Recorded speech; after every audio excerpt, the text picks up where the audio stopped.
There's this idea in English literature that everything is inherently derivative, which is to say that everyone is getting something from somewhere. Part of this is because everything from like the 1100s onwards in the Western canon in particular was constantly looking back at the classics and trying to reconcile ancient Greek and Roman thought with, at the time, modern day Christian thought, which was also becoming more complicated. Therefore, in the Western literary canon, there is something known as the UR text. It's seen as the single text, for lack of a better framing, that all subsequent works in the Western literary canon are derived from, and thought and structure at least to some degree.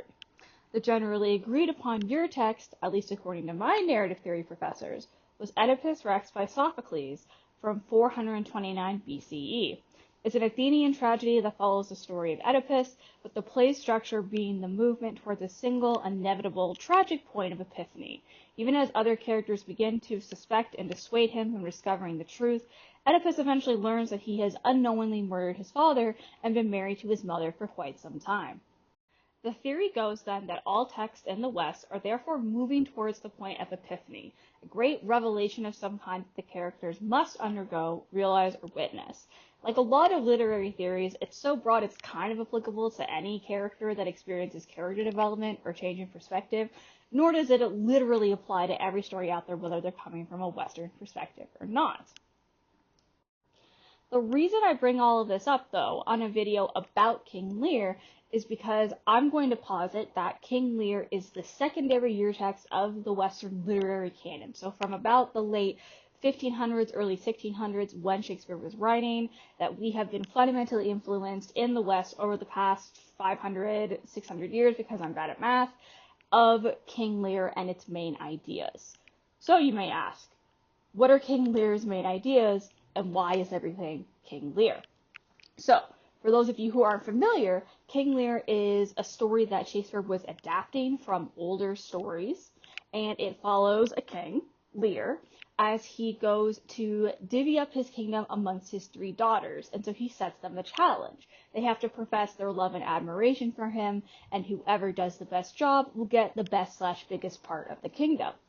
His first two daughters profess their love, although they are inherently deceptive and eventually turn against their father.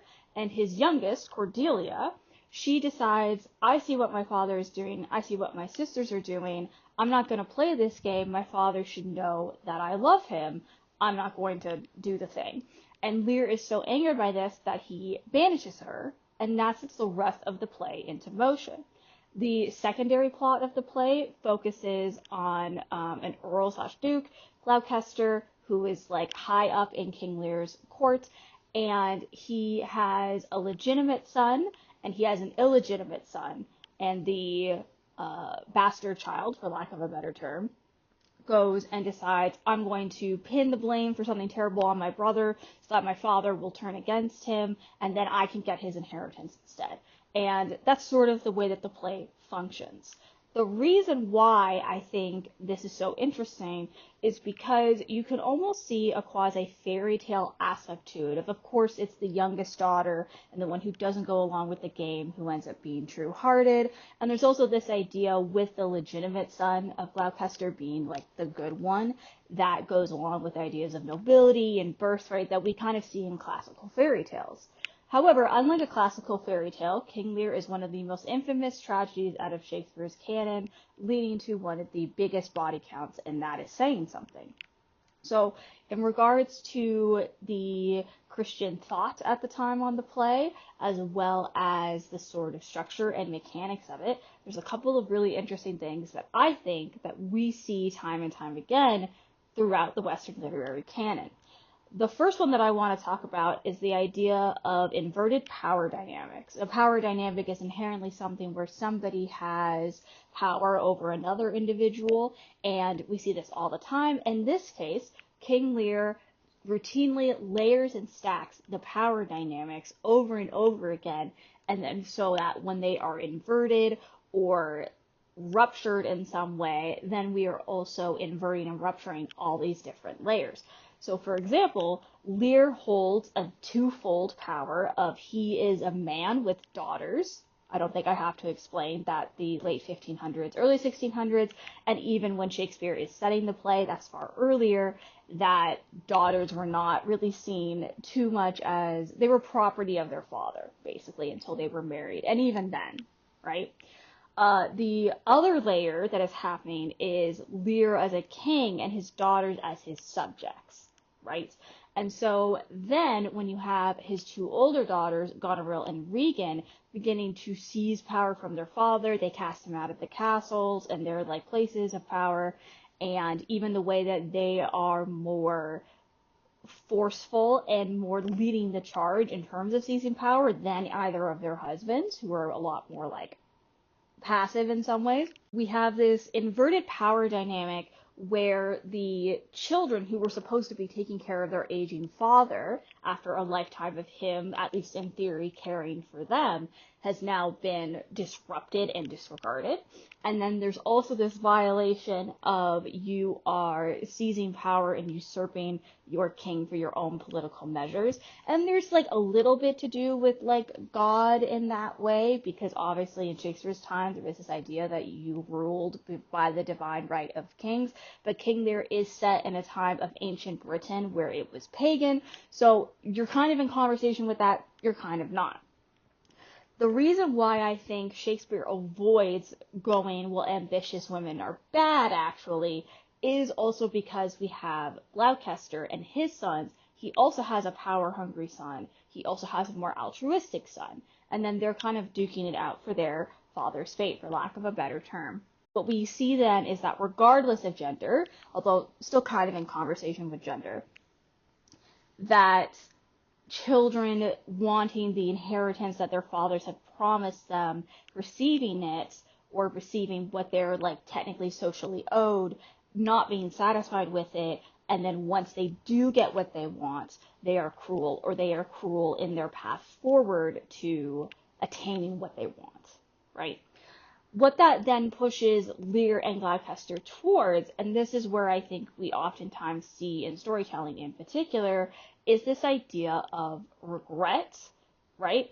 Of looking back at your actions and thinking, what was I thinking? I believed the wrong people, or I believed the wrong thing, and now I'm in this terrible spot, and I wish I had made different choices. And I think it is very, very common for any character who's going to have a substantial amount of character development, particularly if they're going to have a positive trajectory arc, for them to regret something that they've done or to see something through new eyes. And again, fathers also tend in literature to get more focused because more writers are men and are therefore going to be having that perspective. That's a whole other can of worms. The reason why I also bring up the regret and what I think is interesting is that I was reading a really, really good paper on King Lear, and it was What We Ought to Say, Debating the Morality of Dishonesty, Equivocation, and King Lear by Markel Jensen. And it basically posited the idea that while we can look at Cordelia's refusal to play her father's game as a net positive, and that can be a little tricky because you're like, girl, if you hadn't done this, maybe everyone wouldn't have died, actually.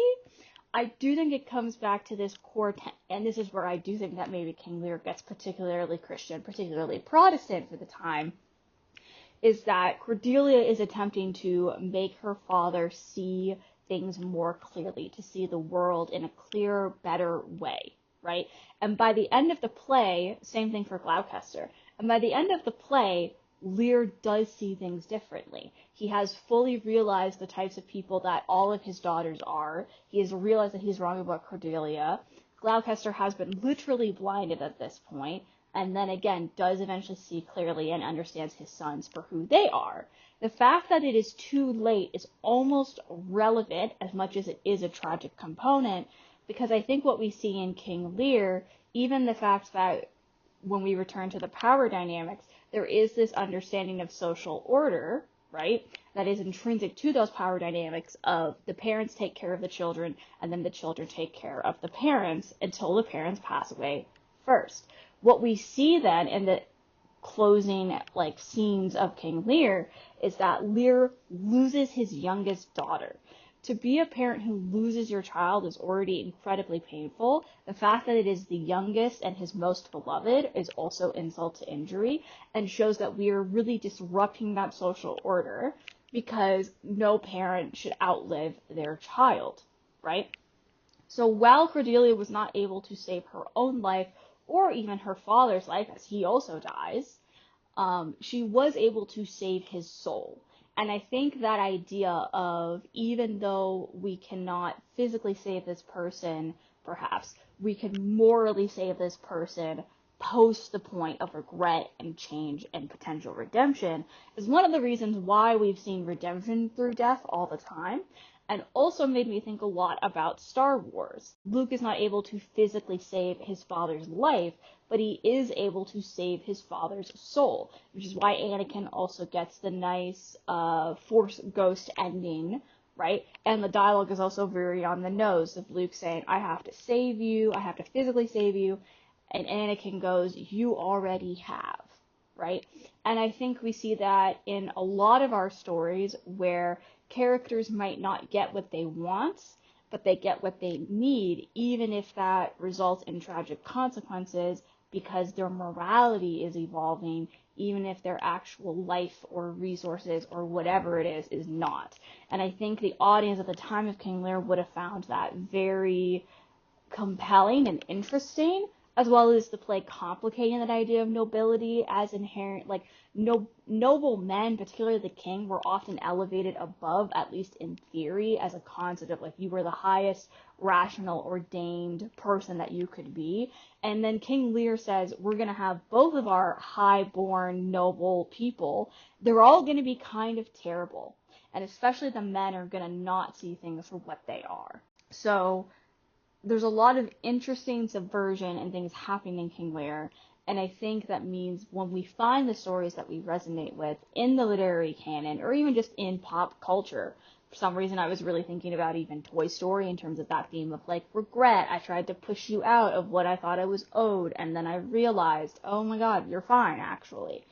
We see this push and pull, these consistent themes of regret, of inverted power dynamics, of that tug of war between parents and children and agency and power. And King Lear is one of those things where it encompasses so much, and so much that I'm not touching on here. But I think it is a play that I did not enjoy learning about in school, but I have always really enjoyed revisiting and doing my own research. And I think that leaning into everything is King Lear, and leaning into what we can learn and take from the play, I think is incredibly useful. So if you enjoyed this video, which I hope you did, feel free to like it, subscribe if you want more similar things, or to pick my brain or leave your own thoughts and comments in the comment section. Thank you, and stay curious.